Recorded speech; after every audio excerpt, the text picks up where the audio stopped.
في يوم جوزي كلمني وقال لي جهزي اكل علشان صاحبي ومراته جايين يتعشوا معانا بالليل، ويا ريت يا حبيبتي تزودي الاكل علشان احتمال امي واختي يجوا هما كمان.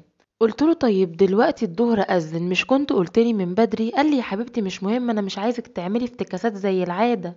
سلقت الفراخ وخمرت الرز وعملت السلطات. اخت جوزي جت دخلت لي المطبخ قالت اساعدك في حاجه، قلت لها لا شكرا، بس كشفت الحلل علشان تشوف انا عامله اكل ايه. قبل ما جوزي وصاحبه يجوا بساعتين بنتي قالت لي يا ماما جعانه، حطيت لها شويه شوربه على رز وهي بتاكل رجعت. قلت لها في ايه؟ قالت لي ايه القرف ده يا ماما، بدوق الاكل لقيت الرز حادق جدا، رحت علشان ادوقه من الحله لقيته حلو، بدوق الشوربه لقيتني اكني باكل مش. وطبعا كنت متعصبه جدا، شلت الفراخ من الشوربه وحطيتها جوه صلصه. الصلصه كانت عباره عن قوطه وبصل وشطه، وما حطيتش ولا نقطة ملح علشان الطعم، والاكل كان حلو جدا. وجوزي قال لي تسلم ايدك، بس بصراحة متضايقة من اخت جوزي ومن اللي عملته.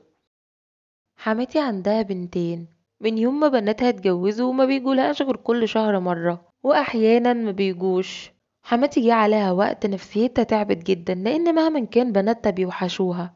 لما كانت بترن عليهم وتقول لهم تعالوا انتوا وحشتوني، يقولوا لها معلش يا ماما الدنيا مشاغل، المشوار بعيد والعيال عندهم مدارس ودروس. كانت بتزعل وبتحط في نفسها، وانا بصراحة ما كانش بيهون عليا زعلها. كنت باخدها وبفسحها وعلى طول بقعد معاها ونسهر لحد الساعة 2 و3 ناكل فشار ونتفرج على التلفزيون. واشتريت لها تليفون تاتش ودخلت لها النت عليه علشان تقدر تتابع إيه اللي بيحصل في العالم. قلت اي حاجة تسليها بدل ما بتفضل تعيط. بس برغم اللي انا عملته معاها ده كله، هي مش عاوزاني اروح عند امي نهائي، حاسة انها عايزة تعمل في امي زي اللي بناتها عملوه معاها. بس المشكلة ان امي ولا ليها ابن ولا ابن غيري، انا بنتها الوحيدة، يعني مفيش حد هيسأل فيها غيري. يا ريت تساعدوني وتقولي لي اعمل ايه. من يوم ما كتبت الكتاب انا وجوزي، وكل يوم حماتي بتعمل معايا مشاكل. احنا لسه ما عملناش الفرح وما بقيناش في بيت واحد، بيجيلي بيت بابا مرة كل اسبوع علشان نتفق على الحاجات اللي ناقصة.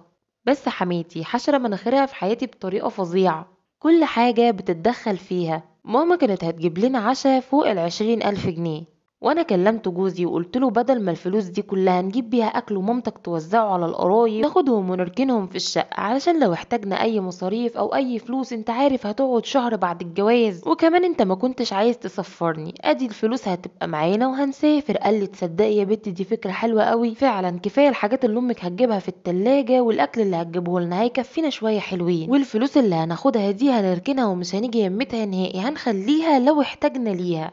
اتفقنا على كده وكنا مرضيين. بس امه كالعادة اول ما عرفت عملت مشكلة كبيرة جدا واتخانقت معانا وبهدلت الدنيا، وحاليا انا مش عارفة اعمل معاها ايه. بابا قبل ما يتوفى ساب لي مبلغ كبير جدا، حطيته في البنك باسمي، بقالي دلوقتي حوالي 7 سنين، ولا عمري جيت يمته وحتى معرفش هو كام دلوقتي.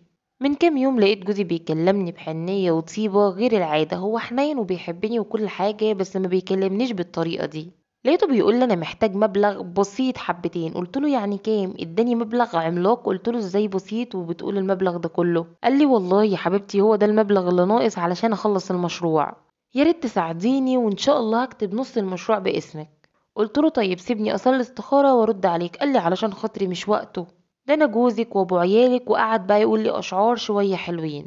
انا بثق فيه وبحبه جدا، بس الدنيا ما بقاش فيها امان، والرجالة بقت اسهل حاجة عندها انها تخون، خصوصا لما القرش بيجري في ايديها. انا حاليا محتارة ومش عارفة اعمل ايه، لو ما اديتهوش الفلوس المشروع بتاعه هيبوظ. عاوزة رأيكم ضروري، يا ريت تساعدوني.